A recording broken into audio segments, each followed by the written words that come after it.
Hey guys, welcome to the beginning of the C++ for Beginners series. In this series, we'll teach you the basics of C++, some projects, exercises, and other things that you need to know for the C++ language. Now you might be wondering what's the difference between C and C++. Well, there's a plus plus in it, and second, C++ follows object-oriented programming, where you can have classes, attributes, methods, and objects. So, my friend doing the Python series has touched upon this in his video.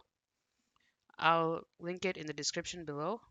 But object-oriented programming means instead of assigning a variable or an array of variables and assigning a unique value for each variable, you can have an object. Now, for example, a real world object such as a dog. Now, what does a dog do? It can eat, it can sleep, it can bark, it can play. So these functions can be implemented inside of a class, which is like a container, and these functions can be called upon by all the objects of the class dog. So each dog can have eat, sleep, play, and bark. And each object can have a different name and it can use these functions, and it can have attributes such as its name, its breed, its height, its weight.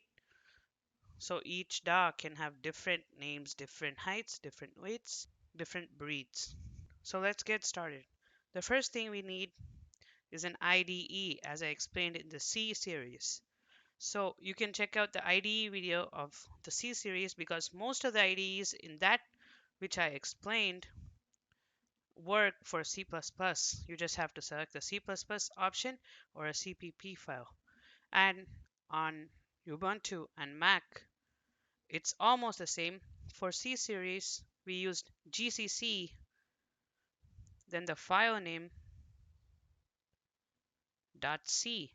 What's different for C++ is we use G++, then file name .cpp. Thanks for watching.